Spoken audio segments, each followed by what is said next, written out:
We accept the reality of the world with which we're presented. It's as simple as that. We no longer live in a world of nations and ideologies, Mr. Beale. The world is a business, Mr. Beale. Go on without me. Just go. A good soldier never leaves a man behind. Because I wouldn't give you 2 cents for all your fancy rules if behind them they didn't have a little bit of plain, ordinary, everyday kindness. Life, finds a way. Welcome to Silver Screen Biases. Each week we pick a movie off of IMDb's top 250 and dig into it. We're examining truth claims in critically acclaimed movies while also examining our own biases. I'm Nelson. This is Jeff. And this week we're joined by longtime caller, first-time listener, Hunter. How you doing today, Hunter? Pretty good, pretty good. Awesome. Welcome to the dining room of success. That's what we should start calling this. I just coined that on the air. The dining room, The dining room of of mediocrity. success. No. A lot more happens in this dining room than just our podcast. eating spot of greatness. It's a great setup. Thank you. Professional. Do you like the family tree? I love it. Yeah. Awesome. Nelson's never once commented about Very narrow. it. It is very narrow. It's so is my family. Yeah. Hunter, how did you hear about the podcast? Was it through my social media, or would you find it some other way? No, it's definitely through you, Okay. through your social media. I mean, I've been friends with you on Facebook for quite a Yeah, while. we go back quite a ways. We're grateful to have you. I believe you're one of the few people that interact with us that have listened to every episode that we can confirm. No, he's already told us tonight that he has not listened to every episode. Almost every missing episode one. except for the movies that I haven't seen, which Oh, are very there few. More than one. Yeah. Oh. And there are I'm gonna have to people. ask you to leave, Hunter. There are people who listen to our show and listen to episodes on movies they have not seen. And to them I say, you're psychopaths, go watch the movie. Anyways, well, hey, we're glad you're here. On social media, you kind of always voice your opinion about having more horror. A couple times. Yeah, horror. I went to speech therapy What do you elementary call for R's. What's a So building don't- where you watch scary movies? Is that a horror house? A movie theater. Okay. Yeah. So we're finally doing one of the. We haven't done many horror films. Well, I'm trying to say, and we're glad to have you here for this movie. Should I introduce the movie, and we go through our questions first? Now? Let's introduce Hunter and go through our questions first. So, Hunter, as you know, we've got a couple questions we always ask our guests just to get to know you a little bit more, and that gives us the listeners a little bit of room to wiggle with when we go into our deeper discussion. Just kind of get to know where you're coming from. So, the first question is, what's your political bias? Where do you stand when it comes to government, politics, anything in that category? Well, politics anger me, Amen. to say the least. Mm. So I try to stay involved with the news and what's going on in the world, but it's rough. And where do you like to go to keep track of news? I try to find non-biased. Doesn't exist. It's rough. I understand. That's a rough question. Yeah. I don't. Yeah. We open with really hard questions, Yeah. and then we just It go gets into easy- it gets softball easy. right after. That'll Did you definitely have like to be it? a cut it out type. Do you get a lot of your news from like social media, or is there an actual like No, news so I try to platform? stay away from social media because That's- that is probably the worst source for news. Yes. Although I will say, memes travel faster than cable news. So like absolutely. if you want to know what's happening, you just find a good meme page, and you'll know about it there before like you hear about it anywhere And else. I'm on those meme pages. Yeah. And I would have to say that's where I get a lot of my news. Yeah. Although I try not to let it influence me. Sure. But no, I do like the irreverent approach to news that memes provide. yeah, for sure. The full context in memes, though, it's just not enough. So, but they are fun. It's a good gateway. Absolutely. Gateway news channel. You know. Gateway news. Gateway news memes. Yeah. But I would say my political bias is moderate liberal. Okay. But again, I try to dive out of politics. Mm. Sure. How would you best I define can. liberal? Left. Okay. Yeah. All right. As radical as my politics are, Mhm. the writers and thinkers who I find most inspiring in their day all consider themselves liberals. And so what liberal means in U.S. politics has shifted a lot. So whenever somebody uses the word, And it's going to continue. I like to shift. drill down just a little bit further. Yeah. Okay. Absolutely. Cool. Anything else on that? No, not Cool. really. Like Yeah, I said, yeah. I try not to dive too much into Yeah. politics because of mental health issues. Yeah, no, absolutely. Next question: what's your religious bias? Where do you stand when it comes to faith, or just anything within that? Again, no wrong answers, but just what's your perspective on that? I would say that I'm a very bad Christian. Okay. I am Christian. Are you a bad Christian because you're a moderate liberal? Yes. But I also use Christianity to justify my politics. Yeah. Which I don't know is fair, but that's how When I was in high school, my dad would say, I don't remember it this way, but my dad would say it. And actually, Connor confirmed this. Our repeat guest, Connor, confirmed this. I was pretty moderate liberal in my politics at most, at best, or I don't know how you wanted to phrase that. After high school, I was, I was like, and I used religion to justify my politics or vice versa. After that, I took a time where I was like, I'm just going to be religious, not going to be political, and then I'll come back to it. And when I came back to it, I found that my politics had moved far more libertarian. But your faith held strong. My faith evolved over that time, but you too. saw the politics evolve around it. Yeah. Okay. Yeah, I would say my faith has shifted a lot. Like, I don't go to church anymore, but I am still a strong believer. When did that end? Roughly 10 years ago, around high school, I would say. Okay. Around high school is I was expecting it to be 3 years ago. I mean, even when I was in high school, I still wasn't a very active Christian. Sure. I was very involved with camp, and I was for a few years after camp. But after that, I kind of fell out. With what? Sorry? Like Christian camp. Sorry. Oh, okay. Yeah. I should have clarified. I thought Christian you said camp. CAM, like CAM. I was Nope, like, a Christian camp. Cameron. Cameron. Yeah, I was very involved with the Christian camp for a couple years after high school.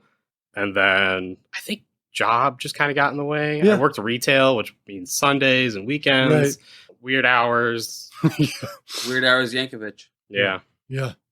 And then I just kind of fell out of it, but I am still a strong believer. And I kind of let that lead my views, I guess. Yeah. That's rough. Sorry. No, it's good. Tripping over words. No, you're good. It's honest. I appreciate that. Like, do you find yourself thinking about or acknowledging things of your faith often, or does your thought process not necessarily dwell on those topics as much anymore? I try to lead by example, and I try to make choices that benefit the majority or the people who need it most. Nice. And I find that to be I find that to be a Christian view, and that's what I mean by I let Christianity. Yeah. I would love to go into that conversation further with you because, man, do I love faith and politics. But what? We have a third question. It's a slippery slope. We do. It is. Real quick, slippery slope fallacy is one of the few things where we say the name of the fallacy when we're using it, and it always makes me laugh. He said the thing. He said the thing. He said the thing. Oh man. Third question, the most maybe difficult one to answer. What's your favorite movie or genre or director or category or film? Do you like movies? Yeah. So I have love you seen movies. a movie before? So when it comes to the silver screen, where do you like to spend your time? I love movies. I have one favorite movie that's always been my favorite. I'm not exactly sure as to why, but it's The Iron Giant. Oh, that's a classic. That's on the top 250. Why'd you pick The Thing? Because I would say that would be my second favorite movie. Okay. Fair enough. And part of the reason why I wanted to do this podcast was because I think it was your third episode. You did Alien. Yes. Yeah. And you guys on Alien so hard. Yeah. And that is one of my all-time favorite movies. I don't regret that at all. So I felt that it was fitting. I felt that it was fitting to have somebody who's really big into horror movies. Yes. At least come on for a horror movie. Sure. A Venn diagram of these two, of Alien and The Thing, huge overlap. Yeah. Absolutely. But I would say, and I think Jeff would agree, this is a much better story. Like, this is the same concept, I think this one nails it so much better. Executed better. I Absolutely. really wanted to like Alien, and I like Ridley Scott. Ridley Scott and the actress, the main actress. I can't think of her name right now off the top of my head. Will Smith. No, the actress. Willow The Smith. leading lady. Like, I like her. Hmm? It's not Susan Sarandon. What's her name? Hold on. Pause for station identification. It's going to bother me. Jamie Lee Curtis. I'm No, annoyed that's that the I other. couldn't just think of that off the top of my head. Sigourney Weaver. And she also stars in one of your favorite sci-fi movies, Jeff. Holes. Avatar. Let's not get into that. Oh no. But yeah, so like, I really wanted to watch it like Alien. And we'll eventually watch Aliens, the sequel. Yeah. But like, I struggled to stay entertained. Not I believed the story. It wasn't like I wasn't invested. It was just like I got bored. There was nothing in it that was unique. Like, to me as an older person. Now, if I was watching this when it came out, which I think we talked about in the episode, I probably would have liked it more, being that there was a lot of things I'd have been seeing for the first time. Mm-hmm. Yeah. But because this was my first time seeing Alien as an adult after watching a bunch of whole other films, there was nothing in Alien I hadn't seen before, and it just felt underwhelming. I didn't hate it. It didn't meet It's fine. expectations. No, and everything you said was completely valid. Yeah, but I I feel just disagree bad now. completely. and I love that you disagree, but I just feel bad. I still think it's an amazing movie. Still think it's a classic. I still think it holds up very well. And it clearly holds up because they're still continuing Absolutely. the universe that They're making exists more. in. So so it's my opinion is very. I am looking forward to you guys doing Aliens for sure. I think you guys might like this one. year question. I think we're I'll cut that, but yeah. okay. You know, your political views didn't make me think less of you, but your cinematic views have. I get that a lot. So yeah, okay. So your first favorite movie is, remind me again. Iron Giant. Iron Giant. Second one is The Thing, which we're talking about today, and you like Alien. Okay. So that's I'm willing to give it another chance to watch. But I also wanted to say, like, I love all movies. I love horror. I love comedies. We did the Barbenheimer experience. Yeah. And that was great. That was a great day. I mean, I love weird genres. I love neo-noir movies. I love blaxploitation movies. Just Shaft. exactly. I love it. I love them all. Is And there so a I'm willing to movie- watch anything. Is there a movie you dislike? Is there one that you're just like, no, never again? There are some movies I hate. Give us Like, an don't get me example. wrong. Give us an God, example. I don't have one. Off the Okay. top of my All head. right. That's fair. But I would Mine's say- Avatar. So I am bad at, and people know this about me, I am bad at like over liking okay. movies. I try to justify choices that directors and producers okay. make, Yeah. but at the same time, like, You're a movie liker. I'll talk bad about a movie if it's bad. Yeah. All right. Let me ask you this one, because this one's always controversial. The 3 sequels to Star Wars. What's your thoughts? Are you a fan? Like, do you enjoy am a them? The fan. Disney sequels. Yeah. okay. Oh no, The Daisy Ridley Ooh, I have 7, hot 8, and 9. takes. Episode 7, 8, and 9. I have hot takes, and I don't think Okay. you guys are ready for them. You just don't like female leads. I get it. No, I'm there. I'm right Sigourney there with you, Weaver. Hunter. I have Sigourney hot Weaver. takes. I don't think anybody's ready for them, and I am almost unwilling to say them. No, go for it. Yeah. What's your hot takes about Star Wars? Say it, and if you really When regret the having Force said it, I Awakens can cut came it out. out, when the Force Awakens came out, when the Force Awakens, Force Awakens, Yeah. When the Force I Awakens, don't think anybody knows. when the Force Awakens came out, I mean, I was as excited as everybody else. Yeah. I went to go see it. I think I even saw it twice in theaters, Mhm. 2 weeks in a row. When The Last Jedi came out, I was so hyped. I thought that movie was incredible. I would even argue it is one of the greatest Star Wars movies. The to Last date. Jedi. The Last Jedi. Jeff the and I one saw that together. everybody hates. Yeah, I would argue. I think as it's a great movie. standalone movie. Yeah. Is one of the greatest Star Wars movies. Yeah. Yeah. But I wouldn't then the disagree. third one came out, hmm and it reversed so many choices and took so many bad directions, and I really hated the last one Yeah. to the point where it ruined that whole trilogy. But I still will watch The Last Jedi Yeah. all by itself because I Yeah. just think it's a phenomenal movie. Ryan Johnson did a really good job. with that Absolutely. movie. I loved, and then we talked about this in the Star Wars episode. We won't dwell on it too long, but like, I really enjoyed the fact that, like, so The Force Awakens pretty much there's a lot of things that they recreated from previous movies, which I still appreciate. I still enjoyed it. But what Rian Johnson did in The Last Jedi was every time you expected it to go a certain way because it's Star Wars, he went, nope, we're going a different direction. Yeah. I loved it. I couldn't predict anything in that movie when I watched it for the first time. There was no fan service. It was so refreshing.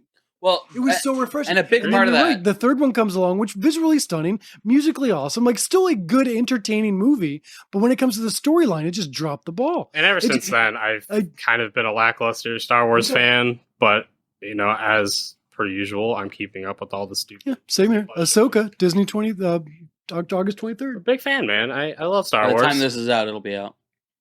It's out right now. Let me ask you then. Mhm. Let's say that you were the creative director for the Star Wars sequel trilogy. You liked the first two well enough. So how would you have written Rey's origin story to be revealed in the third movie? It would have followed Rian Johnson's depiction perfectly. They would have followed his arc because they established that. That was established in that movie. And then in the third one, they just did away with it. Yeah. What specifically are you referring to? She had no parents. Okay, that's right. And then they were nobodies. Yeah. She was Palpatine's daughter. Right. I think if it had been up to me, I would have still done what the third movie did in that it was Kylo Ren said that to get under her skin and he was wrong. Mm-hmm. But I wouldn't have done Palpatine's daughter. I thought that was sloppy. I would have instead gone with a Dave Filoni reference and to have her be Obi-Wan and what's-her-name's daughter. The Queen of Mandalore. Savage Ventress. No, Queen of Mandalore. Because the two of them Obi- had a... No, not Bo-Katan. No, Savage Ventress. No. Because Obi-Wan had like a low-key lover. What? But it's not Bo-Katan Kryze. We're currently watching the Rebels. We just went through Clone Wars. Satine Cries. There it is. Yeah. So if it had been up to me, I would have done that. Have her be Obi-Wan's daughter, right? And then a throwaway line to the name of the mother, so that real diehard, like, watched all the cartoons fans would be like, oh! And everybody else in the theater is just like, don't know who that is. Let's keep going. That's how I would have written it. We talked about it in the episode as well too. Like, with whether it's the prequel trilogy or the sequel trilogy, whatever things that they did that were disagreeable to the fans, Dave Filoni came in and saved them. For sure. I've really appreciated the way Dave can build that story. Dave is getting the credit he deserves now. Absolutely. But for he quite wasn't literally back like in the day. 8 years, nobody was giving this No man one knew credit. his name. And he is It's- single-handedly saving the Star Wars. I absolutely agree. He should be the Kevin Feige. I of do Star believe he's Wars. getting his own movie. Yeah, he is. Which is well-deserved. He is. And will probably be the best Star Wars movie of all time. Yeah, so 3 movies. There's a Rey story. Mm-hmm. There's a story that's going to go. I'm really not interested in hearing more of Rey's story. That's not my choice, Nelson. I know it's not. I'm just saying, like I don't understand who that's for. Because so many of the Star Wars fans are not interested. I thought she was great. Like I am intrigued to see. Oh, Daisy Ridley, I think is a great actress. Like, and I liked her character. It should be noted that it's not her movie. She will be in it. More as like a... So she's not the main focus? She may not be the main focus. Oh. I guarantee it'll be another female actress. Just when I was out, you brought me back in. I believe she's not going to be the lead. I just think she's going to be in it as a mentor. Okay. A Luke Skywalker type. Gotcha. Yeah. So then one of the other 3 that was mentioned was one that's going to predate any movie that currently exists. I think it's going to be 1,000 years before Old Republic. Yeah. Hype. And then the other one's going to be the culmination of the Disney Plus. Hype. Yeah. So which will be the Filoni one. Yeah. Which is going to be a Grand Admiral Thrawn movie. Yeah. So yeah, I'm very excited. So yeah, well, it's awesome. Hopefully, if you have any more thoughts about your movies or think of anything else, definitely interject throughout the episode. But we're glad you're here, and let's talk about the movie. Yeah. So what movie are we talking about now? I think I might have accidentally mentioned it already. We talked. Hunter recommended, and I think he might have picked a couple ones, and this is one we chose from the list he gave us. But we went with The Thing. We watched 1984? 82. 1982's The Thing. I just Googled The Thing, and you would be surprised what came up. Yeah. Yeah, so I just watched all of whatever came All up. of them. Yeah, all the Lots things. of phallic. Lots of things. Yeah. Hunter's our very first guest to come to a recording wearing clothing referencing the movie that we're covering. Yes. He's got a The Thing shirt with Kurt Russell on it. Yeah. I assume it's because he's such a big fan of Kurt Russell because of how libertarian Kurt Russell is. Oh, absolutely. That's why. Nailed it. And because he's a handsome devil. He is a handsome devil. He is a charmer. So, for sure. one of the producers of this movie is Larry Franco. Do you recognize that name? James and Dave Franco. He is the father of Matt Franco, who played for the Atlanta Braves. Yeah. He's also, at the time, brother-in-law to Kurt Russell, but Kurt Russell and Franco and Kurt Russell's sister divorced 2 years after this movie was made. Dun, dun, dun. Yeah, I saw Franco and I was like, no way. And sure enough, it's not anything to do with James and Dave the other Franco. The Franco brothers. Mm. Okay. The Francos. I thought it might have been a reference to a previous movie on maybe your second episode. No, there's no shared cast or crew. None. With Clockwork Orange. That's actually surprises me, being that they're close in age. 20 years apart. Oh, yeah. We're both old, you know? Compared to us, they're right next to each Right, yeah. 1982. Yeah. This movie runs about an hour and 49 minutes. Directed by John Carpenter, who... of Mars. No, I think he's of America, or of you, the world. He might be a citizen. Nailed it. Of all those, yeah. He directed the President first of the original Halloween movie, 1978. He directed a bunch of stuff, but one other one to note, he did Escape from LA, which was also with Kurt Russell. Yeah. This movie is rated 16 plus. So this is the first time we've encountered this type of rating. 16 plus. So it's kind of an abnormal rating. But there you go. Just thought that was fun to note. Some notable cast. Obviously, Kurt Russell. We talked about him a little bit. You know him from Fast and Furious Saga, Guardians of the Galaxy, Once Upon a Time in Hollywood. Fast and Furious? Yep. Yeah, dude. The Hateful Eight. See, Grindhouse, Poseidon, Sky High, Miracle, Vanilla Sky, 3,000 Miles to Graceland, Forrest Gump, Tombstone, Backdraft, Tango and Cash, Overboard, which is... Hold on. Who is he in Forrest Gump? Yeah, I don't remember that one Elvis at all. Presley. Oh, No way! seriously. So he's not on screen. Oh, well, He's on a screen on his I phone. haven't seen Forrest Gump in a very long time. Yeah, in Forrest Gump, Elvis Presley is in Forrest's room because his mom runs a boarding house. And so, like, you see, like, his shoulder or, like, the back of his head, and you hear him talk. And you That's infer fun. that it's Elvis Presley, And but you don't see his oddly enough, face. he played Yeah, you don't Elvis see his face. That's crazy. Years before doing Forrest Gump, he was in a TV movie called Elvis, and he played Elvis Presley. He was in an episode of Hawaii Five-0. Kurt Russell, big star. I think the episode of Hawaii Five-0 is probably the least interesting of his acting credits. Cut that one out. I think you're mistaken. That's where I know him from. The only other one that's of note that I'm familiar with is the diabetes guy, Yeah, Wilford Brimley. diabetes. Yeah. I've always wondered what Beatus was because he died of Beatus, and apparently Beatus is an alien that can change its cells to mimic other creatures. Yeah. So there you go. You did it, Nelson.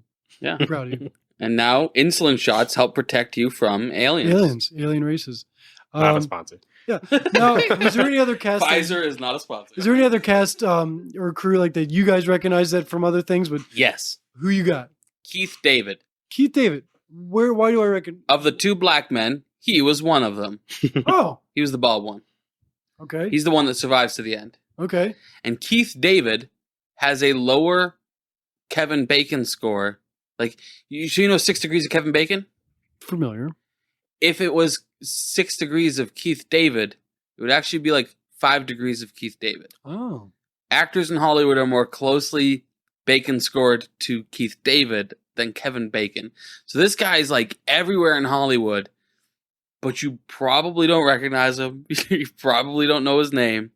I know him because, like I say, pretty plugged into politics, and last year or the year before, he did some really, like, in my opinion, embarrassing political advertisements that, like, he should like involve dancing and stuff, and it's like you're better than this. I know him from John Carpenter's other movie that I'm a huge fan of, They Live. Oh yeah, He plays a prominent role in that, and then more recently, Nope. He's in Nope? Yes. I Shortly. liked Nope. Yes. Shortly, but more recently, Nope. Couldn't tell you which character he was. Okay. But Nope was a great movie. Mhm. Jordan Peele. Fantastic. I haven't seen it. I also haven't seen Get Out. What about the other? What's the third? Key and Peele? Like, I've seen a ton of Key and Peele. What's the other? What's the third Jordan Peele movie? I didn't know There's there was one a in the third middle. one. There's one in the middle. Get Out, something, and Nope. But either way, yeah, you should watch them all. They're great. But before we get to you, Hunter, Nelson, Yeah. is this your first time watching this movie? It is. Well, with a caveat. I watched a portion of it at your house. I'll vouch for that. Then I went home, and I decided to start it from the beginning when I watched it. And it's good that I did, because like every couple minutes I'd be like, now I'm picking up where I left off. And then a couple minutes later, it's like, no, I definitely saw this already. So it was good that I started again from the beginning. Okay, yeah. What'd you think, Nels? First time in. I think, like as I mentioned earlier, it's very similar to Alien. I think it's a way better telling of the same kind of concept. Similar to Alien, one of the issues we have with that episode is there's not a lot of worldview claim in this. I think at least one big takeaway that we'll get into later. But I liked it, but it's just a very, like, it's kind of like a popcorn flick. There's not a lot of meat to it, I thought. Yeah. But I'm interested to find that I'm wrong. I enjoyed it. This was my first time watching. Yeah. I enjoyed it. This is one of the few ones that Lindsay's watched with me. So Lindsay's watched it with us. What Lindsay think? She also enjoyed it. Oh, cool. Lindsay, even more so than me, loves a good bloodbath. In this movie, But she doesn't like war movies. no, Too realistic.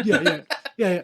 Like she'll like Too Walking much Dead. blood, Walking not enough Dead. bath. She can watch it, no issue. I'm hiding behind a pillow while also enjoying it.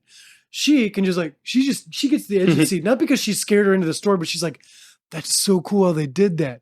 Look how cool that. Like I love that about her. Like she loves a good gory flick. When I watch older horror movies like The Thing, Yeah. one of my favorite things to do is to try to guess or figure out what the blood's made out of, Yeah. which I tried to do for The Thing because I don't think I've ever done that before until I watched it for this podcast. And I thought it was actual jelly, like strawberry jelly. Yeah. My wife said several times, that's Jell-O. I Googled it, and they went through apparently a lot of lubricants. Yeah. Apparently that's what it was. It was KY jelly. There you go. So in a way, it was jelly. And that's the Dyed- sponsor dyed of our red. episode.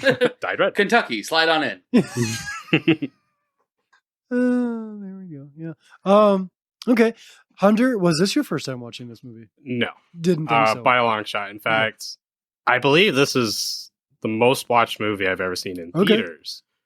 In theaters. In So they've, I believe I've seen it 5 times in theaters. How old are you? You look great. I'm Like- 29. Today's my birthday. how often? Wait, today's your birthday? Today's my birthday. Happy Happy birthday. birthday. I am 29, and I That's have seen it, fantastic. I think, 5 times in So theaters. you saw it re-released in theaters. Re-released, of course. It was not around. I wish I was, but I was not. This would be a Anniversary. fun one to watch in theaters. So those 5 times you saw it, was it all the same re-release? You went and saw it multiple times, or has it I know been? I saw the 30th. I do this thing. It's called 5 Hours of Terror. It is a 12-hour movie marathon. That's not 5 hours. 12 Hours of Terror? What You did said, I say? thought you said 5 hours of terror. No, 12 Hours of Terror. Okay. I'm sure while I'm editing this, I'll be like, Nelson, you're an idiot. He said Oh, no. 12. I might have said 5. Yeah. Yeah, I go to this festival. I try to go every year. It's called 12 Hours of Terror. I know I've seen it there. The 30th anniversary, the 35th anniversary. That's awesome. Yeah, it's cool. Cinemark does it every now and then. I know during COVID it had a re-release, which terrible COVID movie. Yeah. They should have done like Outbreak or Or something. Parasite. Pandemic. Yeah. Yeah. Like, so many better movies to do. Quarantined. Yeah. If it was the avian flu, the birds. The birds. Real quick, I know that this is a horror movie. Good. I didn't find, I did that much research. I didn't find this in any way. So the only point of the movie where I like couldn't look because I like was when they're cutting their thumbs open, and that's just Oh. because like I don't Yeah. like For real. Yeah, For real, though. It was so I don't know. Do you think it was scary? Yeah, there was a couple scenes I can vividly remember jumping to. Okay, the one that got me the most was when they're testing the petri dishes of blood. Oh, dude, So you Right just hear that behind- little, you just hear that little hiss. Absolutely. Nothing. And it's the one that the arm pops out or something pops out of the Peach. And I can tell you because I've seen it in theaters so many times. Freaking That's the jumped. one that gets everybody. That one right there. Jumped. Dude. We were not expecting we should have been. I dude. have in my notes because Man. the pacing for that was so perfect. Because I wrote in my notes the blood and hot wire test could be false positives, and as soon as I hit enter to my next bullet point, boom! And I was like, whoa! And I was like, oh, Awesome. I'm very wrong. It freaked me out, and I immediately loved it. Like after coming back down from the ground, It was great. this guy's like, that was awesome. That was really well done. Yeah, Yeah, because the first thing I was like, well, they should have started with a blood test from the one that they confirmed definitely was the part of this thing, because they didn't have any they could have had false positives. yeah. And when Windows, like the way they're shooting that, and then it goes. Tss, Yeah, this guy that little. my wife says to me, "Oh, well, he doesn't have it." I was like, "We don't know that." Like he looked for sure like he was about to pounce. He could just be relieved that he didn't get caught. Mhm. We might just have false positives. And then they did that, and that I think was one of the most well directed parts of the movie. And when the guy's on the couch and he screams, "Can I just get off the effing couch?" Best I'm line like, in the movie. I'm like, that's amazing. We need to back way We're up. going to. I haven't forgot about it. Okay, I haven't forgot about that. I got you, Nels. I know that I haven't talked about inflation yet, so We we've haven't. missed some stuff. Yeah, no, I know, and I've got it right here. And I think going back to our alien conversation, never once an Alien did I jump. Fair. And again, Yeah. I still enjoyed Alien. Like I didn't hate it. Mhm. I just there wasn't a moment where this movie got me. For me, For me, that's why I enjoyed it more. And for me, I find suspenseful movies like Alien, Yeah. like The Thing, to be a little bit scarier for me because I'm not one to jump in movies. But if you can do a whole movie where I just Okay. don't know what's going to happen and the suspense is just getting you, for me, that is 2 hours of agony. Yeah. And that's why I like thrillers. Yeah. That's why I like horror movies. What do you That's think? why I Of, like these. what do you think of A horror Quiet Place and A Quiet movies. Place? I love The 2? Quiet Place. My wife loves those movies as well. When the first one came out, she wanted me to go see it with her, and I'm like, absolutely not. That's just not my thing. I love the cast. I love the premise. That's not one I want to watch in the theaters. Yeah, yes, absolutely. For people who enjoy that, I don't like. Again, I watch things behind pillows. I don't have much of a backbone. I hear you. So I told Lindsay, I was like, Lindsay, you can literally go with anyone you want to go see this because I don't want you to miss this opportunity to see in theaters. It's just not with me. So she ended up going with two other guys. She went in. I know the guys are respectful. 2 guys from church because she found out Matt. We can edit this out, but Matt and Liam went and watched it. And she's like, "Can I come with you?" And they're like, "Yeah, absolutely." So I totally 100% trust them. I'm totally cool with not going. So yeah, so like my wife loves those. And when we watched it on the couch, I was doing this on the couch. I'm like, oh, this is so well done with just the silence. I love how the silence does the work. It's powerful. There's not a lot of jump scares in those 2 movies as far as the whole movies go. But the fact that you're sitting on your edge of the seat the whole time because it's silent is beautiful. I just couldn't have done that in the theaters. One thing that this movie does a lot better than Alien, in my opinion, Alien does tension really well.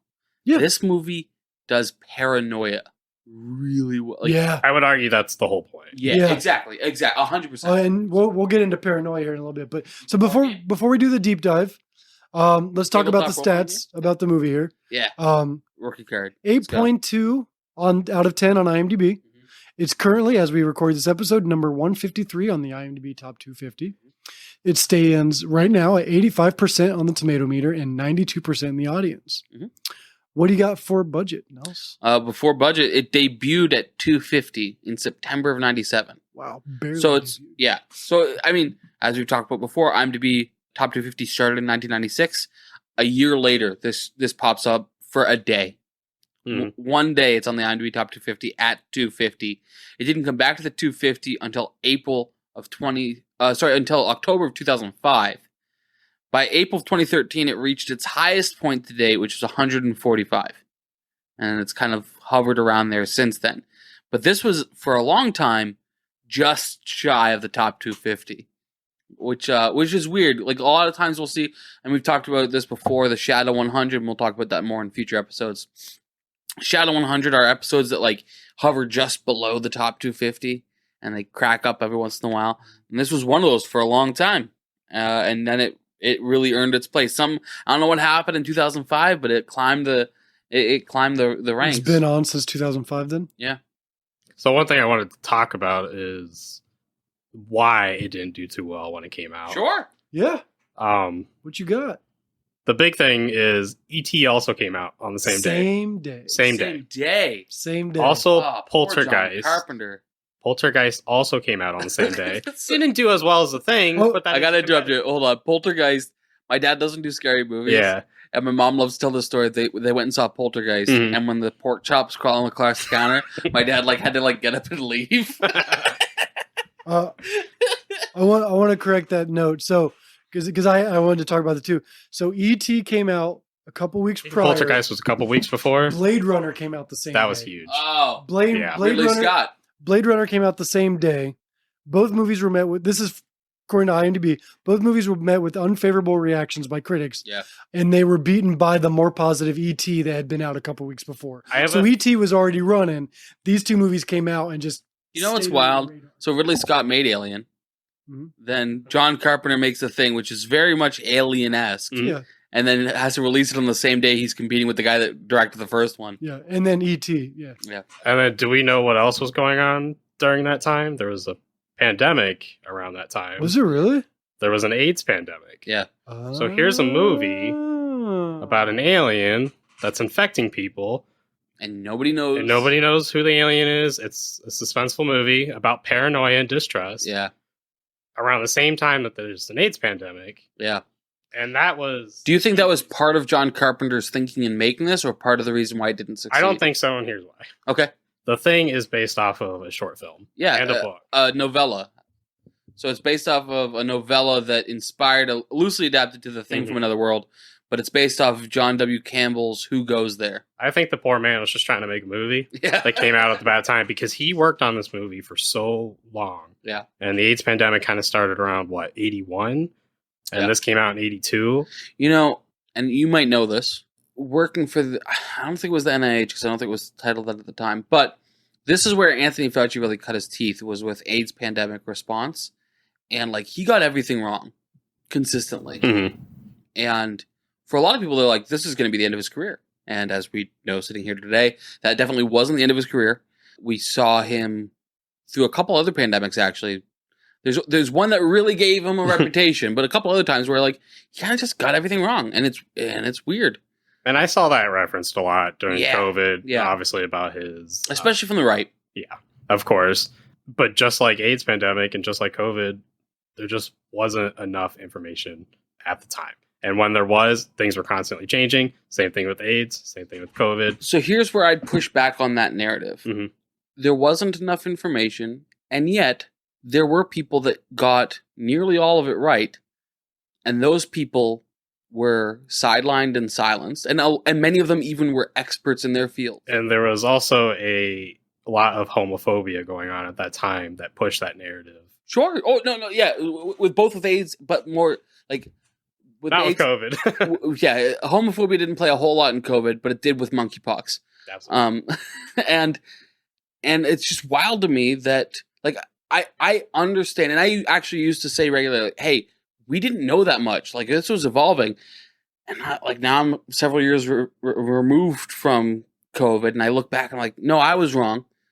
These people were getting it right from day one, and we're experts in their field, and we're being told you can't talk about this.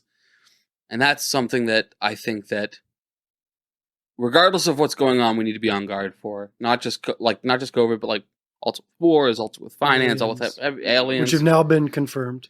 Yeah.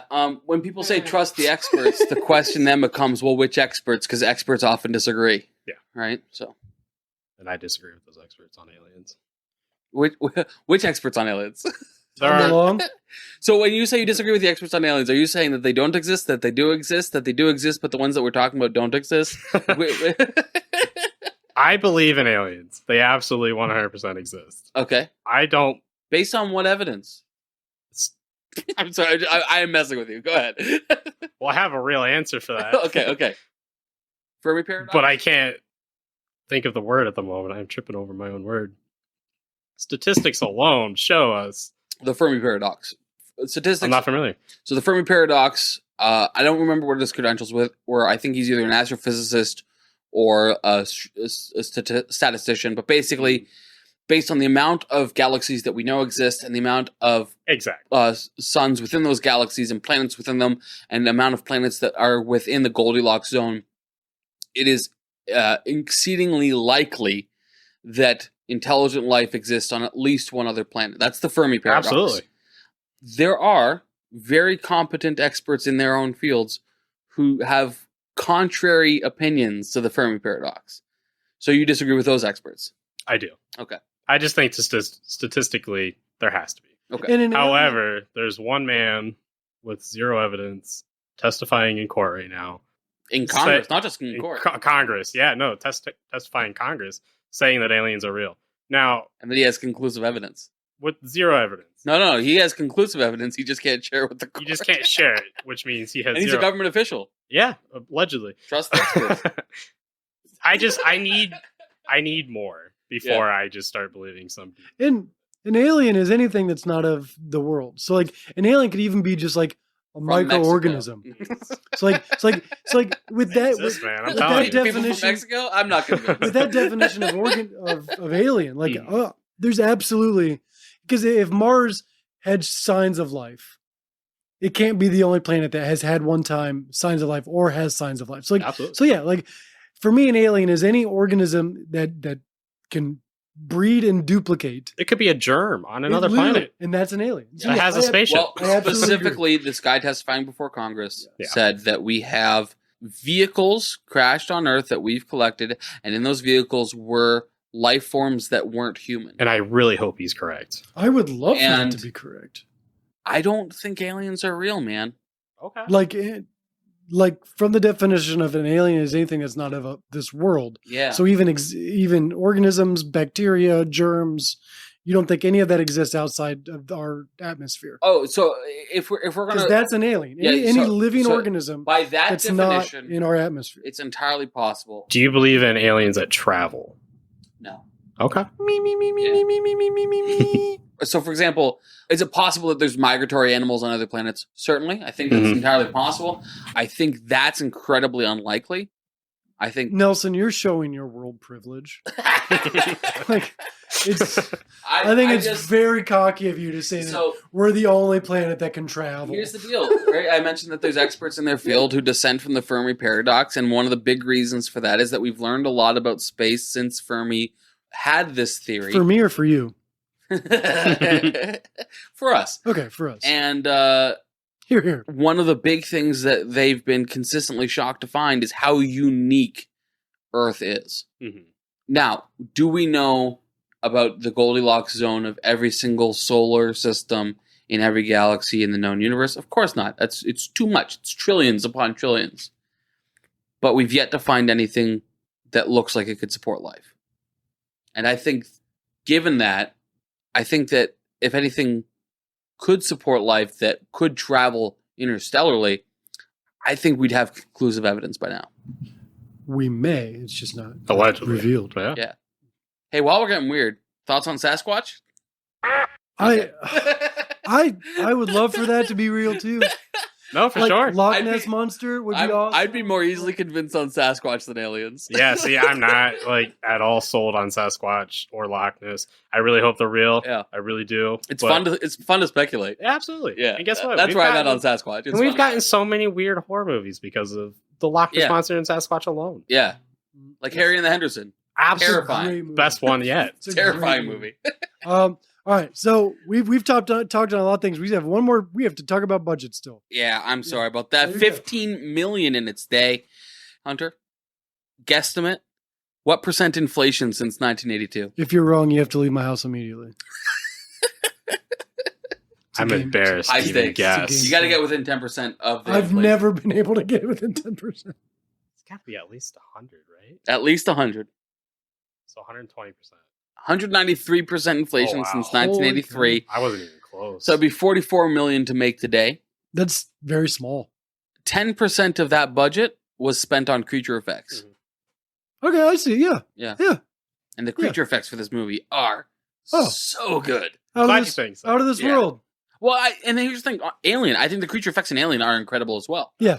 Yeah. Good. Yeah, that's a He very. did have one nice thing to say, and Right. it was the creature effects. Yeah. And I guess that's the other thing too. Like the biggest jump scare in Alien, I keep going back, but like the biggest jump scare in Alien was one that I've seen in many, many other clips from that movie, where it's coming out of the chest of the person. chest Like, burster, yeah. like I expected that one. Yeah, but It's like I didn't get to experience that in real time. It's like I didn't come Like with the you, best experience for the first time I experienced that was Spaceballs. yeah. And so when it happened in Hello, my baby. Alien, Hello, my darling. I was like, It's is in- this a that reference clip to is in- Spaceballs? that clip is in Spaceballs. In Spaceballs, there's this space diner. A man gets sick, dies on the diner countertop.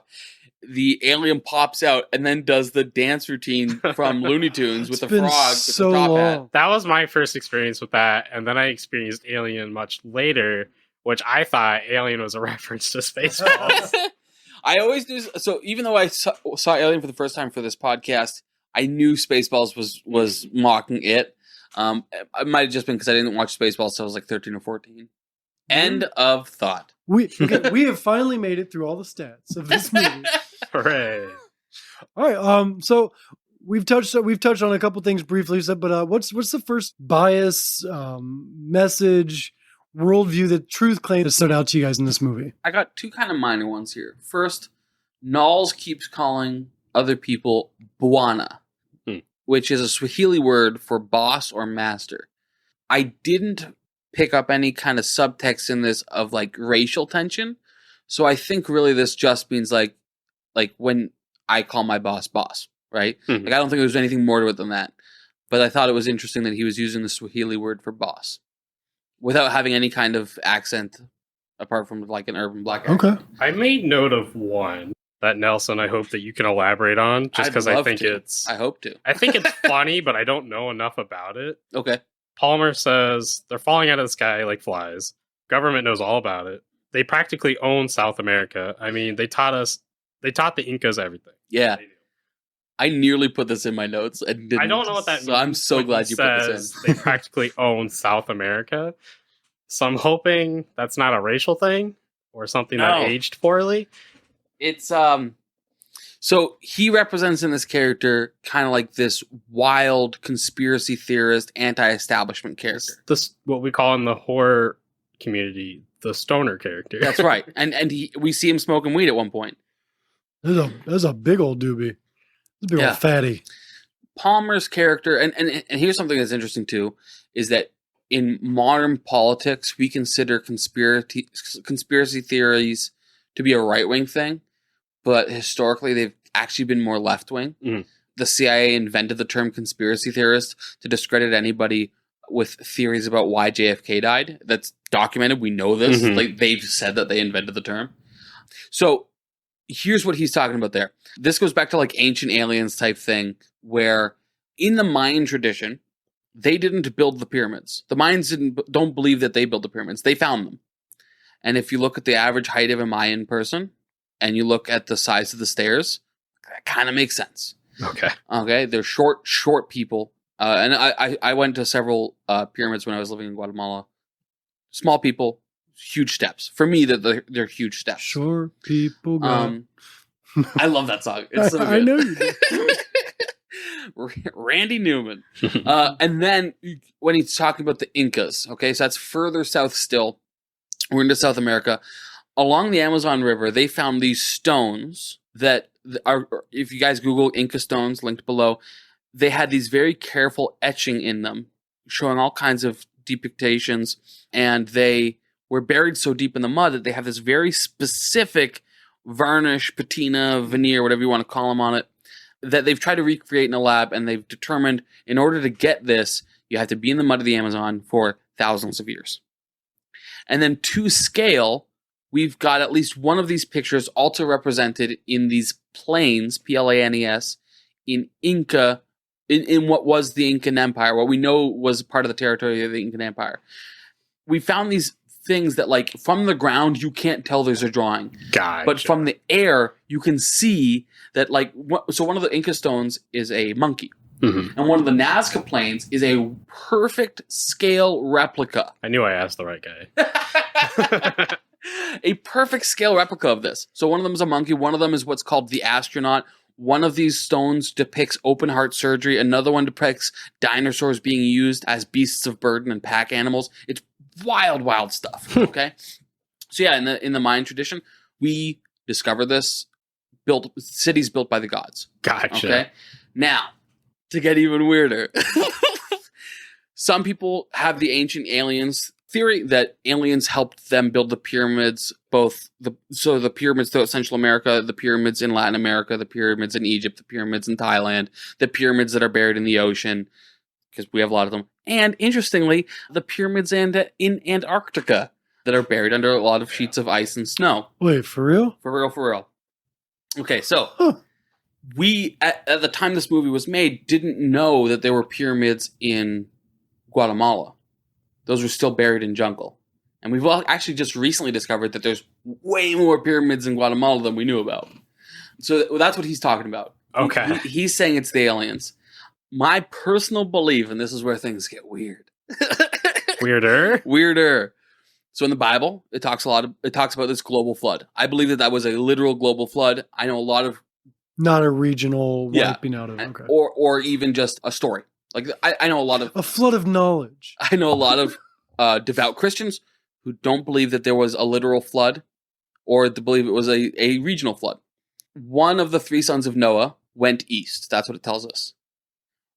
The first emperor of China survived, in Chinese tradition, survived a global flood. Every religion from the antiquities has a story of a global flood. A lot of the religions that were like tribal religions, in their creation narrative, there is a global flood. This is something embedded in the psyche. There's secular historians who say that this there was some kind of catastrophic event that seems to be in the psyche of all of these early historic civilizations. I think that the flood narrative from the Bible is accurate. The flood narrative of the Bible, we're given two reasons for it. One of them is that sin was rampant on the earth, and the other one was Nephilim. You're thinking of Effalumps and Woozles from Winnie the Pooh. There's a whole musical number, if you guys aren't familiar with. Riveting stuff. So the Nephilim were the children of angels who mated with human women, and they created giants. When the Jews were exiting from Egypt and coming to take Israel, one of the things that they said when they went and sent in some spies is, there's giants in the land, right? There's giants, They Mom. brought back grapes so big that it took two men carrying them on a pole. Now, a lot of well-meaning Christians hear this and say, this is purely allegory, this is exaggeration, this is legend. Other well-meaning Christians, and I lean more towards this camp, says, this is literal. If Jesus can do what he did, then it's certainly plausible that all of this other stuff that we see in the Bible is also true. I think that's a very reasonable position to take. And I understand why some people hear me say that and say, no, Nelson, that is an unreasonable position to take. I get it. So, the Book of Enoch, which is not in the Septuagint, which is... Apocrypha? It is Apocrypha, but it was in the Dead Sea Scrolls. So we know that Christians and Jews of early church believed that this book was inspired by God. In Genesis, we hear that Enoch was a prophet in Noah's day, and he didn't die. So if you believe the accounts in Genesis, Enoch doesn't die. He ascends right into heaven. He's the only person on earth that never actually died. So this book of Enoch, which is reportedly written by Enoch, he talks about the angels coming down, mating with humans, creating Nephilim, them giving humans all this kind of technology and stuff. So, if you believe all of this to be true, there is a plausible narrative that these cities built by gods, as the Mayans called it, that these giants in the land would have built pyramids that would have been giant to scale, right? Like, I'm a 6 foot tall man, and when I look at these stairs, I'm like, these stair sizes don't make sense for construction. Some archaeologists say, well, that's part of the grandeur of a ziggurat, which is another term for these pyramid type structures. I made one out of Palmer himself. I made a ziggurat out of sugar cubes when I was in elementary school. So yeah, so I very seriously, like, when that line came up, I was like, oh man, there's so much to talk about there. And I didn't write it down because I was like, Nelson, let's not get into all that real kooky stuff. And here we are. And here I am. All good. Hunter. I did ask the question. I've recently been listening to this podcast that like it's called Blurry Creatures. Sheldon got me onto this. It's linked below, but I think 99% of the stuff that they cover in this podcast is just pure kooky crock. Like, don't invest in this stuff. Okay. But there's bits and pieces in there that I'm like, that makes sense with what I know about X. But I also recognize, as I've been speaking, like as I'm saying this, I'm like, I know how weird and insane this sounds. Mm-hmm. But again, I go back to, if you believe that Jesus did what the Gospels say that he did, then the things that the prophets are written to have done should also be within realm of possibility. And I don't think there's any reason to outright discount the things that are written about in Genesis. And conversely, if you think the things in Genesis are way out of pocket and impossible, what is it about what Jesus did that's plausible, right?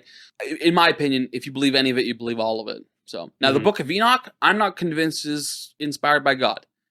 I'm convinced, based on it being part of the Dead Sea Scrolls, that the Essenes and other people of the day possibly did.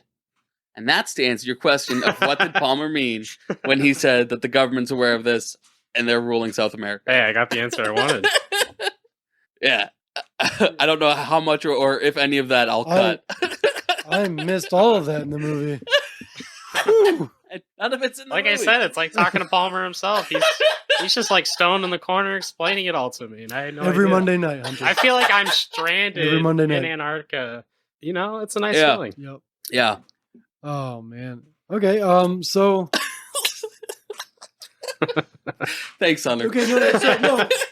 But okay. So Just like, where do I go? outside, no. I got more. I got more. Outside that specific line, does anything else in this movie reflect more of that type of thinking? Not that I saw. Not really. Okay, Because it really was kind of like a stoner thought. A stoner throwaway line. Yes. But I never understood it. And I've seen the movie so many times. And I didn't know. Yeah, so, this movie's written in the 80s. Roswell's very much already part of, like, conspiracy theorist thought. You look at X-Files, which Palmer very much would have been like an X-Files, like, true believer. They're all talking about aliens. This was very much in the cultural psyche. I've never watched X-Files. Oh, it's good. Check it out. Who's the leading guy in that movie? That Fox show? Mulder. Is that his name? David Duchovny. is David the actor. Duchovny. That's who I'm thinking of. Yeah. Yeah. He's a I know sharp, him as he's a Fox sharp looking Mulder. man. Yeah. Fox Mulder. Sharp looking man. Yeah. One thing I've always hated about one of my dislikes about the movie is not only similar to Alien, the computer animations that they show you. Yeah. Oh, Because Alien Yeah. has that problem too. They're just outdated and old. but And for the also, like, time, it was like doing calculations. This is the most technologically advanced thing in the world. And doing So like you calculations said, that the even today calculations. wouldn't be done. So one thing I've always had an issue with is Blair's running the numbers on his computer. And it's just far too accurate to the plot of the movie. Mhm. It says here, the computer tells us that we have 27,000 hours and the whole world will be infected. Yep. And there's, at this moment in the film, a 75% chance the team members are compromised, which was just a little too on the nose, I think. And so I always had an issue with that. Yeah.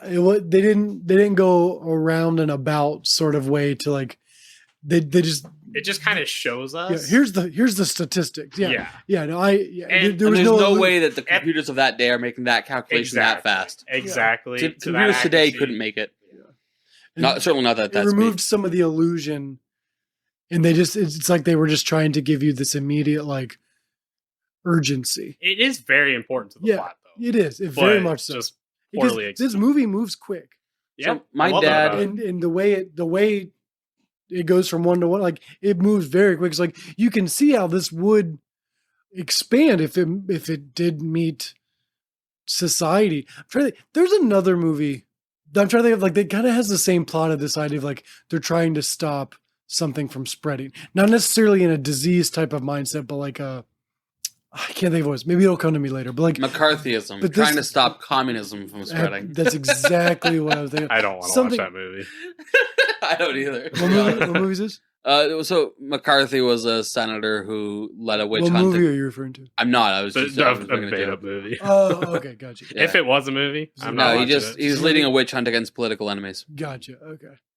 My dad was an engineering student around this time at the University of Waterloo, I think, in Ontario, and he would write out this punch card equation to determine like the break point of a piece of steel with X details, and they'd shove it into the computer, Mhm.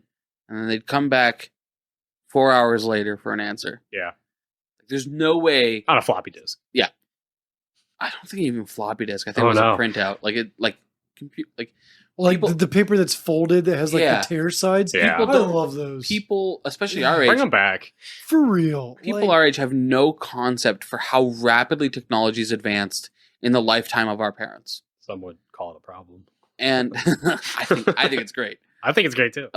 And so this movie for me, like I'm watching this, I'm like, I know what computers were capable of at this time. There's no way that you're solving this problem that fast and getting that confident. Of Now, an Alien, if they were to do it, it would make sense because it's the future, blah, blah, blah. sure, yeah. But whatever. even then, space technology can do whatever. one thing Or if it's set in the future, which it wasn't. It was set in 1982. that interests me is that scene that starts it all when I believe it's Blair. I don't remember which two characters are interacting with each other, but he says, "How long were you with that dog?" That was Blair. Yeah. That really, for me, that starts the whole movie. And he was wrong. Dead wrong. Dead wrong. Prepping for this podcast and what I know about you guys and what I know about the world today, I wondered the societal distrust that we have today Yeah. opposed to 40 years ago. It's very prevalent and I think worth talking about because generally speaking, this was a team of scientists and a group up there stranded Down there. down there, up there. yeah, That's what you're looking for. What if you were the Earth's a sphere, but north is up. It depends on which way. if you were below them, then it would be up. Mm. Like I've got some radical opinions, but the Earth is a sphere. I'm glad to hear I want to that. see the evidence. But yeah, no, that scene where he says, "How long were you with the dog?" That really starts off the whole movie for me. The tension and the paranoia. Yes, and I wonder how much of our societal problems, just in America alone, are based off of distrust in one another. Before I answer that question, because And this could be something that we cut. It doesn't have to be like I, something we no, go I'd on. love to do Yeah. on this for a We're while. going on to this, yeah. Let's presume, first of all, that there's a great deal of societal distrust. Okay. I'm not convinced that there is, but let's say that there is. I don't. I think the trust you. societal distrust is largely online, not actually in person. Of course.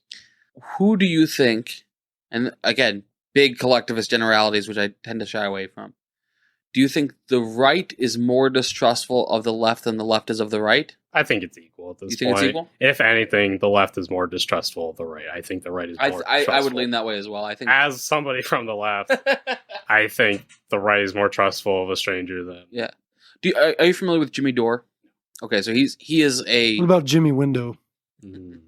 when a window closes, a door opens. Jimmy Dore is like he's very anti-establishment, and I like him on his takes on that. He's anti-war and good on a lot of things, but he's a socialist. Mhm. In his own words, he's a socialist. Joe Rogan's another example of like Joe Rogan is ideologically center left. Both of these guys, the corporate press has smeared as being far right, and that level of distrust, like that comes back to the thing. I think I don't think on the right we see a whole lot of people like in libertarian circles. You will see people saying you're not a real libertarian, you're a socialist. Mhm. And that's a problem with libertarians, in my opinion. I don't see a lot of conservatives saying, you're not really a conservative, you're a communist. Like, I don't see that a lot.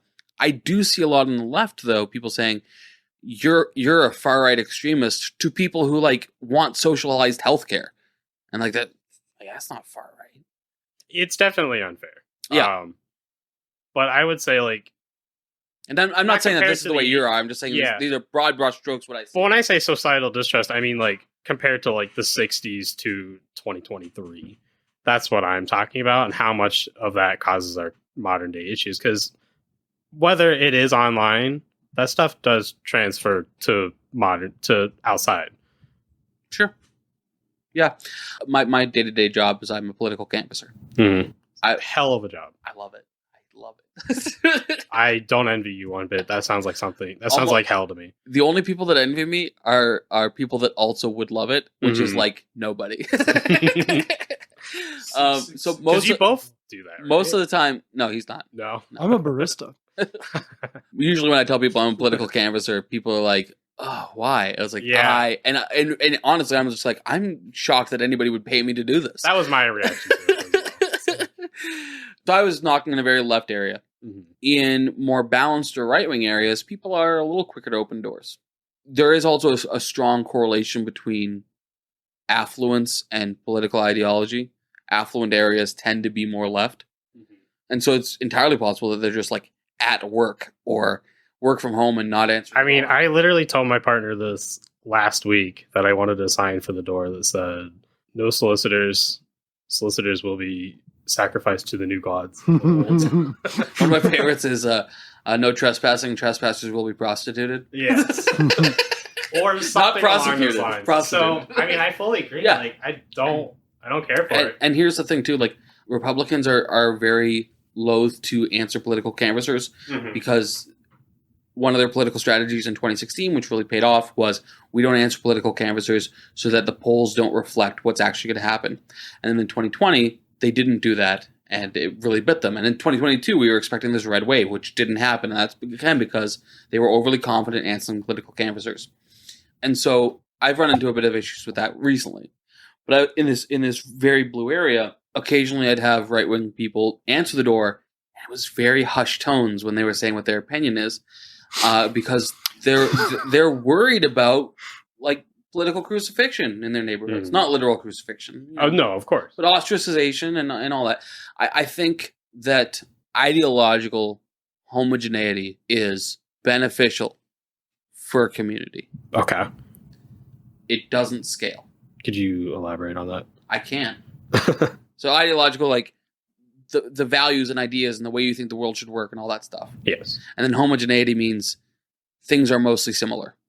Okay. In a community that is ideologically diverse, it's really hard to agree on anything. You don't share any values. Yeah. And I think that so ideological homogeneity doesn't scale. Like the only way it does scale is from a top-down cultural iron fist. Some people criticize people for trying to live in neighborhoods where everybody kind of has the same opinion, but I think that's natural, and I think it's good for community. It's good for societal trust. It's one of the big reasons that I think that every state should secede from the union, because what I believe should be done with North Dakota is going to be different than what people in North Dakota believe should be done with North Dakota. I believe it's healthy to have those clashes. I believe it's healthy to have that mixture.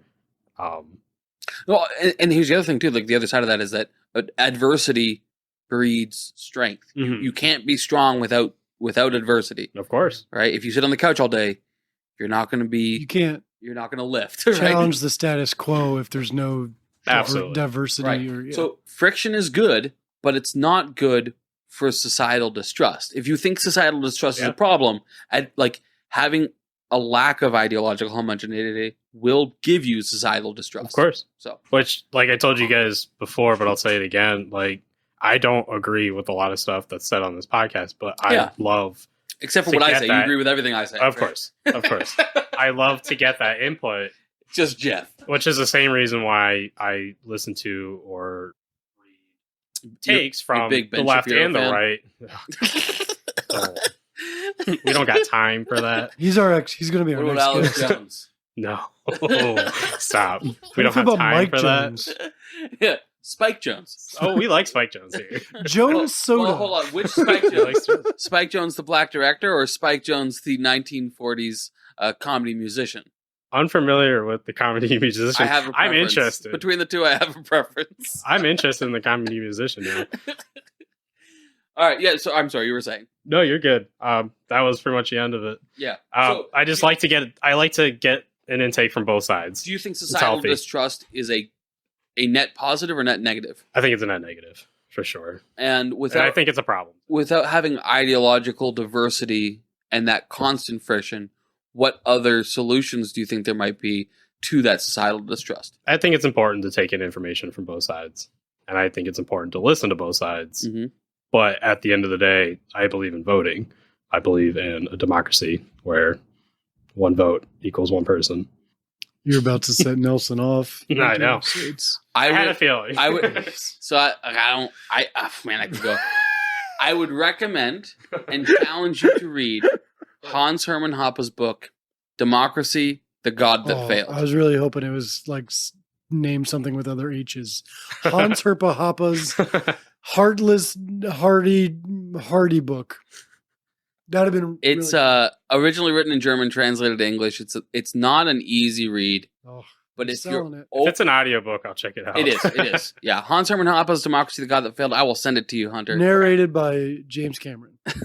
And Morgan Freeman. I'm not wild about democracy. What? And I know it's a radical thing to say, and people assume that what I mean by that is that I want a strong man ruler who doesn't listen to the people. That's not what I want either. I'm against. Hey, I watched Braveheart. I would have voted for him. Let's go back to more things from this movie. Things from the Thing. Things from the Thing. Jeff and Hunter, I want to turn it over to you. What other things have I missed? I had a couple quotes. If I've got them ready, Hunter. Okay, McReady. He says we're going to draw a little bit of everybody's blood because we're going to find out who's the thing. Watching Norris in there gave me the idea that maybe every part of him was a whole. Every little piece was an individual animal with a built-in desire to protect its own life. You see, when a man bleeds, it's just tissue, but blood from one of you, things won't obey when it's attacked. Love that line. It'll try and survive, crawl away from a hot needle.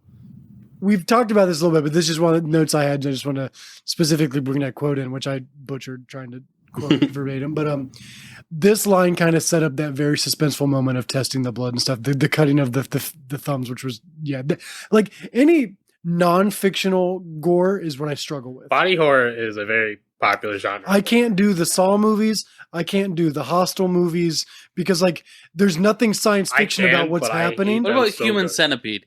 I've no, that better not be on the top. I hate them, but I hate them so good. They do so much for me. They are so. Yeah. The thumbs being cut open was the part that I couldn't watch the hardest. But going back to this quote, I just thought it was this breakdown or this definition of what they're moving forward with, like how they're going to solve this is with this definition of what's in our genetics, what's under our skin. And I just, we've already talked about it a little bit. I just wanted to bring the quote up. I just feel like there was something in there that just kind of spoke more to, and now knowing about the AIDS pandemic that was happening, that stuff like that would have hit a lot harder. Yeah. Like if that was relevant to me and my culture back when I was watching this movie for the first time. So that line stood out to me in the whole idea of blood will tell, like blood's going to reveal the truth. I don't have much more to say on that line than that, but that quote stood out to me. Yeah. It's interesting too, because I think that there's also an allegory in here for McCarthyism, right? Because you can't tell a communist by looking at him, and McCarthy was on a witch hunt for communists. But you also can't tell a communist by letting him bleed. Exactly. But I'm willing to try. One of my favorite quotes is McCready to Blair says, "I don't know who to trust," or Blair says, "I don't know who to trust," and McCready says, "Trust in the Lord." That was a very powerful line to me, and I really like that. It was kind of cool. I thought it came off as sarcastic. I did too. I think it came off more as I don't know what to do right now. Sure. Yeah. But at the very least, what you can do is trust in the Lord. Yeah. I really like that. So there's a Spanish saying, "Between two jokes lies the truth." Mm-hmm. So, that was English, Nelson. My Spanish is only good enough to get me food at McDonald's. So we had to have someone dub that line for We're Nelson using AI. It translates everything automatically. He's speaking fluent Spanish. If you right heard now. that in English, it's because of the babble fish in your ear. Between two jokes lies the truth. So are you trying to say that even though it comes off as sarcastic, what it's portraying is his actual opinion? I can't quote scripture to save my life. Okay. That's, again, when I said bad Christian, that's what I mean. Yeah. But with all else, when the world's going to hell and you have nowhere to turn, no one to trust, Yeah. trust in the Lord. I believe in that. And I think that's a very powerful line. And I think in that moment in the movie, that was the least they could do. Sure. Because even McCready's running around like, I don't even know if I'm infected. Yeah. When it seems like there's nothing left, when it seems like, every other option's gone, like that line, whether it was a toss away line or whether there was actual depth to it. No, well, Like I agree. I mean, like, just like, yeah, we'll trust. I mean, like, just default to our base, the base structure, and I appreciate that. I honestly, I glossed over that line because I was like, oh, okay, they're just being sarcastic. Like, I love that you brought that up. Yeah. It being flippant and sarcastic is what I thought. Yeah. Yeah. But yeah. These guys are literally facing the end of their life. Like, they probably all assume that they're not going to get, and the ending, if we can just talk about the ending, like, the ending was very ominous. Yeah. And that was maybe one of my favorite endings of movies we've seen so far. I actually am happy to like, yeah, I love the whole, like, oh no, I need closure. And then when I sat with it, I'm like, no, I love this. Yeah. Do you have any like theories or as to like what happened with the ending? I think the top dropped right before the credits. Wait, different movie. Sorry. That's Inception. I can't. What's his name? What's the black character's name? Kurt Russell. Childs. John Carpenter. Kids. Children's. I think Childs is definitely an alien. Mm-hmm. But why he didn't jump at that moment, I don't know. I know that Kurt Russell's character says, well, we're both tired, but nah, I don't buy it.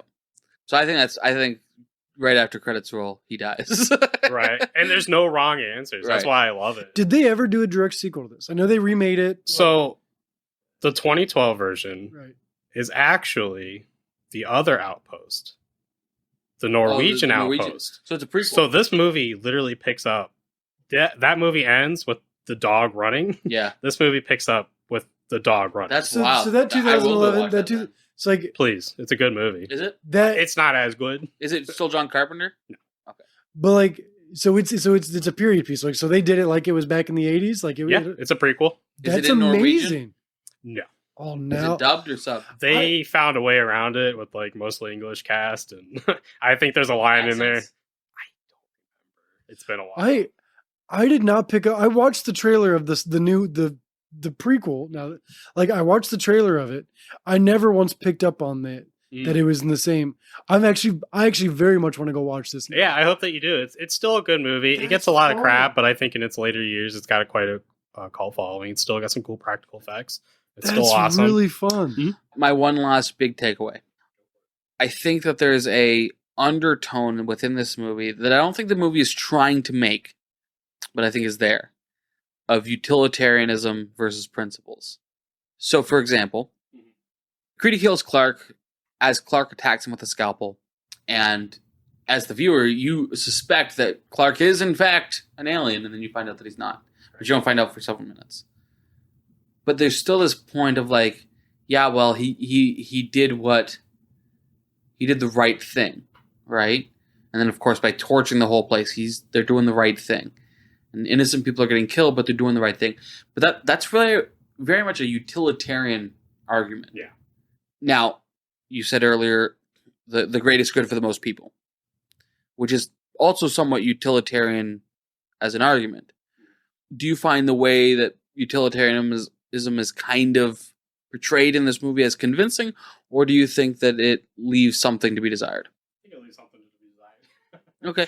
Yeah, I mean, on the same side, like, McCready shot somebody who's attacking him, right? So, like, I'm, like, from a self-defense perspective, I'm like, yeah, he was perfectly justified.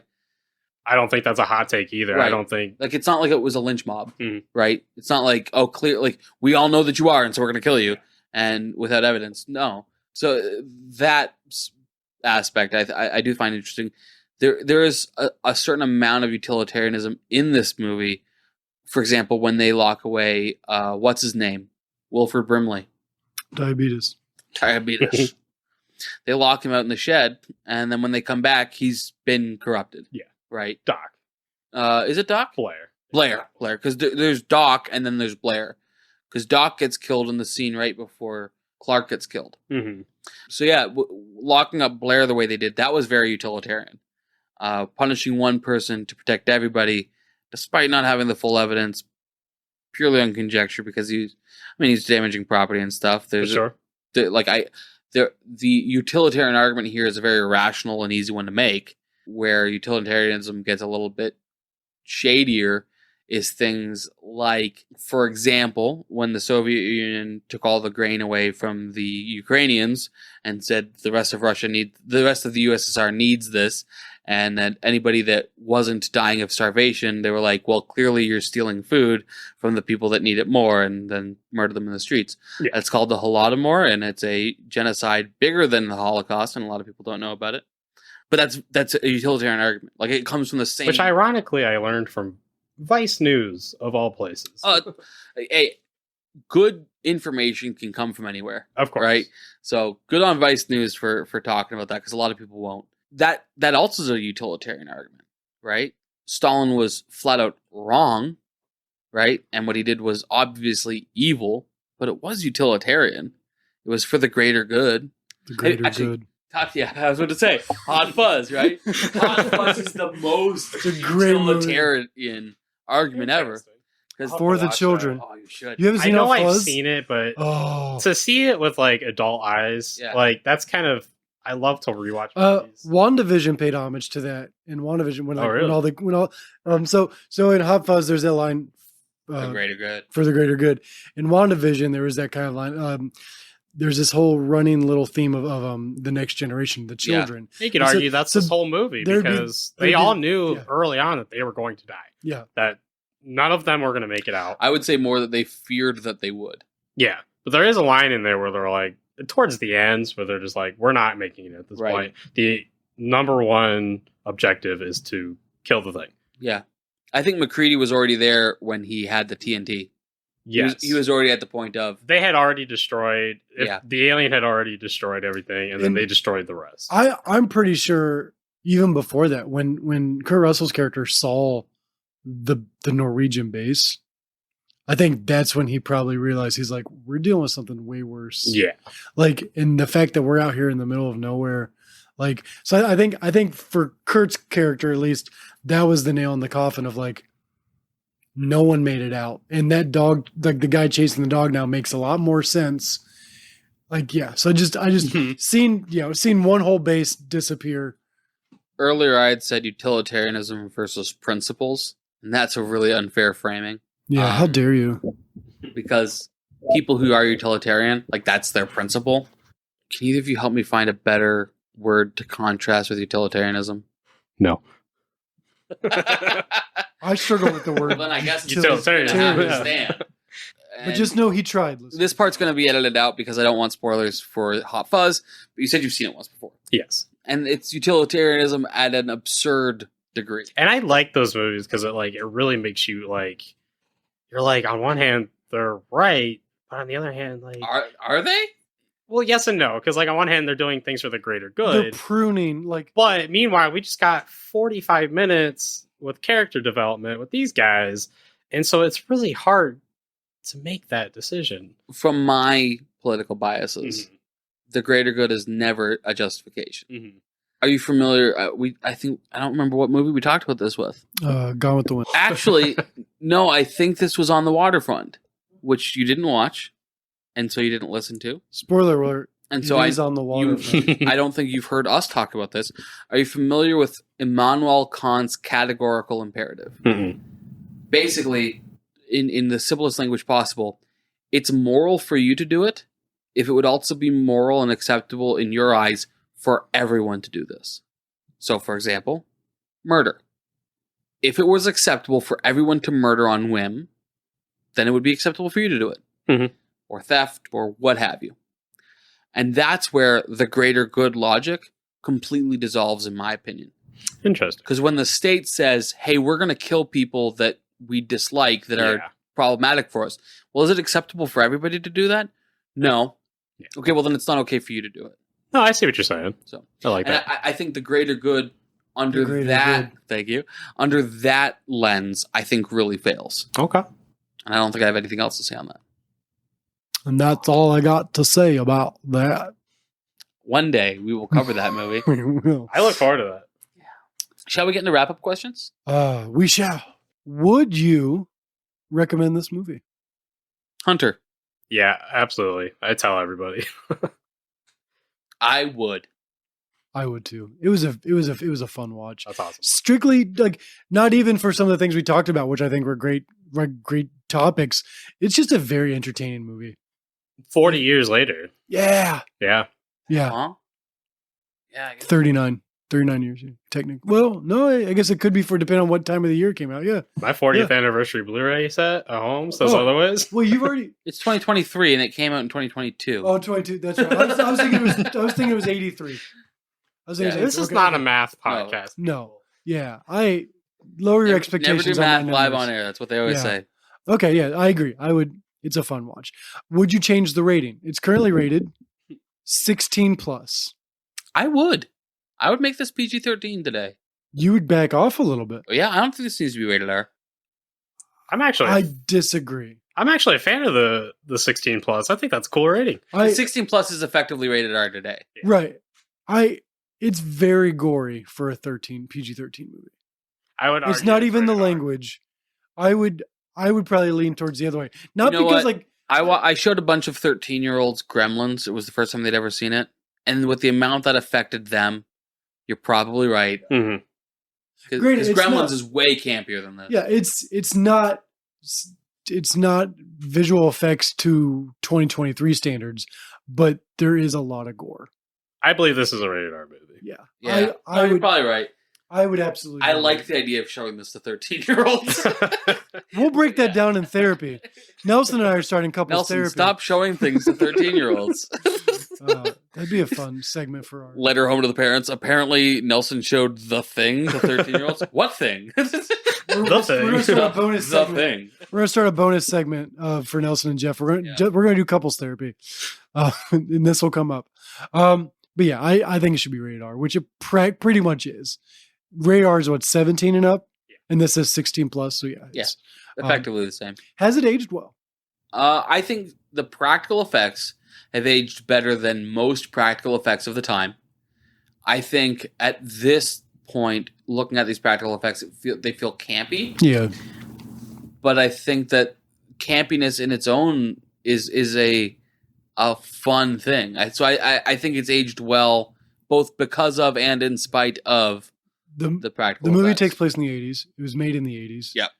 It feels like it's the 80s. So like Mhm. I feel like it still fits the time that it exists in and the time it was created in. Yeah. And I don't believe it's campy at all, but I do believe it holds up extremely well. Yeah. All right, last question. Would this be in your personal top 250? I don't think so. But I'm not a big horror movie guy. That's fair. It's Yeah. there. Hunter? Top 2. Top Yeah. 2. Whew. With number 1 being Paddington 2. Dude, Paddington 2. Great movie. The Paddington movies slam. Yeah. Those If are you a guys have not slam seen the dunk Paddington movie. movies, Yeah. you're sleeping on them. Yeah. Paddington Those are great 2 movies. is the highest rated movie of all time. Yeah. No. That would Over Citizen Kane. be... No.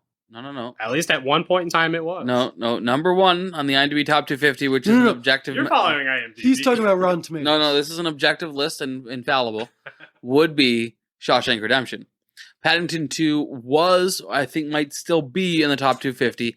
And if you've not It's not seen in the top. The Unbearable Weight of Massive Talent, which I think you should, and Jeff, I will make you watch 99% that. certified fresh. Paddington 2 is a plot point in that movie. What's the name? What was that movie? Unbearable Weight of Massive Talent. Nicolas Cage plays a caricature of himself, and it is incredible. And Jeff, It's actually a very good movie. Highly recommend it. That's actually rated lower than Paddington 2. Shawshank's 91. So yeah, Paddington 2 is fresher tomato than Shawshank. It's fantastic. But the Paddington movies slam. They're great. yeah, Can't wait for the third one. I've been really enjoying Hugh Grant as a villain. I can't wait to see him as an Oompa Loompa.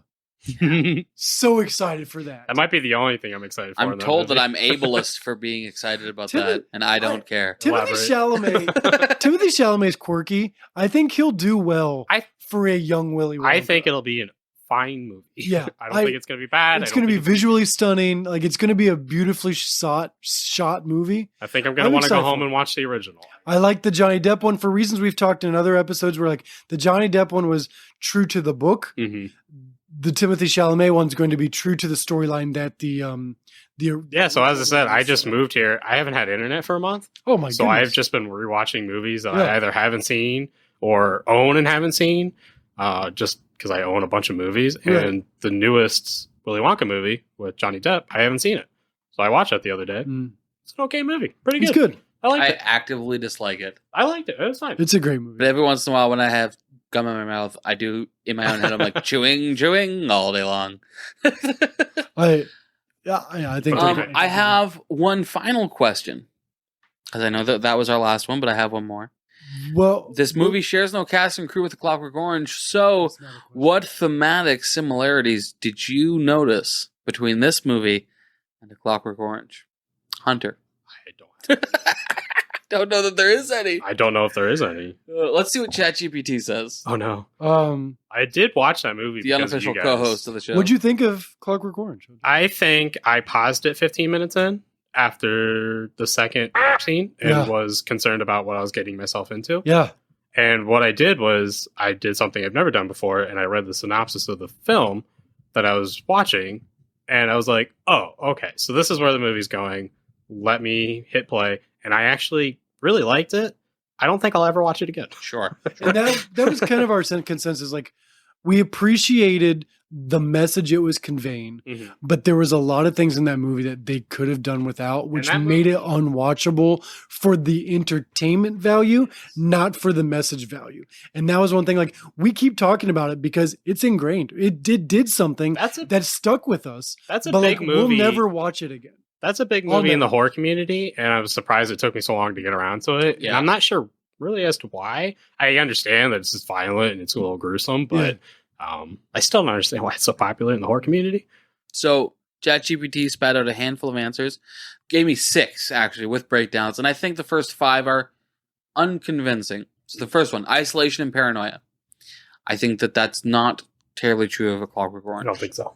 Loss of identity. I think there's some of that, but like the thing really doesn't go into loss of identity. But I would say they all lose their identity once they don't know who, if they're infected or not. Sure. I guess. But like the movie doesn't explore that as a concept. No. Morality and free will. I don't think that the thing takes a approach on morality and free will. Violence and its consequences. I don't think the thing explores violence and its consequences. Power and control. I don't think the thing explores. I think the thing does. Yeah. Well, there's one scene in the thing where the officer has a gun and he's like, I don't feel comfortable in this position, and literally hands it over to McCready. Yeah. Well, it's not that he doesn't feel comfortable. It's that he recognizes that nobody else will trust him. Correct. And I think that's... So there's lots of power control, and in 2 different scenes, McCready gets that power and control. Yeah. And I don't know if you know, but... He's the de facto leader, not the de jure leader. They did not explore this in the movie, which I wish they did, but I'm kind of, at the same time, glad they didn't, because it would have just been like a sideline. But McCready's character, he's like a traumatized war veteran, and he just wants to be drunk in his shed alone. Yeah. And that's why he has his own shed. He's supposed to be isolated from everybody else. Is that explored more in the novella? No. Have you read it? I just like it, but it was a long time ago. I just like it when you say novella. Novella. I read it a long time ago, but I don't recall that. His character's technically not in it. Oh, interesting. And then the last one, which I think is very much true of both, and I didn't make the connection until ChatGPT told me about it. Just now. Ambiguous endings. A Clockwork Orange does have a very ambiguous That's ending. true. Yeah. That's very true. Yeah. They may be the most similar. Thanks, AI. Did the movie say its name? Oh, yes. Was that your answer, or was that like you acknowledging? Yes, it did. Okay. It did. It said The Thing. There was at least one title drop in it. Okay. I think more than one, but definitely one. And then the other question that we haven't asked, but we have answered, based on a book. Or in this case, a short story. A novella. Novella. not to be confused with a Spanish soap opera, also called a novella. How do you know that? You guys are a match made in heaven. I believe that's it. I believe we did it. We made it to the end of The Thing. And what a thing it was. And what a thing it was. What will we be discussing next week? A movie, Nelson. It's a bold and fresh direction for this podcast. Hold on. The Thing is episode Metropolis. 31, 32 is I am Metropolis. excited about this one. I bet you are. Because I know nothing about it. It's the city that Clark Kent works at. Is with this the... I think this might be the Daily oldest Planet. movie we'll have done yet. Well, yes, that we've done. It's not the oldest movie on the top No, 250. I know it's not the oldest movie on the top 250. It's going to be the oldest movie that we've Charlie done. Chaplin's... I think Charlie Sherlock Chaplin... Jr. or... No, Sherlock Jr. is not Charlie Chaplin. The Kid. Charlie Chaplin's The Kid. I've seen a few times. It is the oldest in the top 250. I'm excited to eventually get to that. But this is the oldest one we've covered so far. Metropolis. And I know absolutely nothing about it.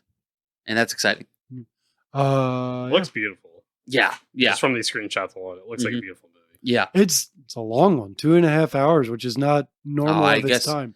Let's Not watch normal- something else then. Not normal of its time. Like when you've got The General, which is an hour and 18 minutes, an hour and a half, 45 minutes, which is Sherlock Jr. That's going to be our shortest movie. This will be... So, the oldest movies of the top 250, The Kid, Sherlock Jr., Gold Rush, The General, Metropolis. Mm-hmm. So there's only 4 movies older than this that we'll cover on this podcast.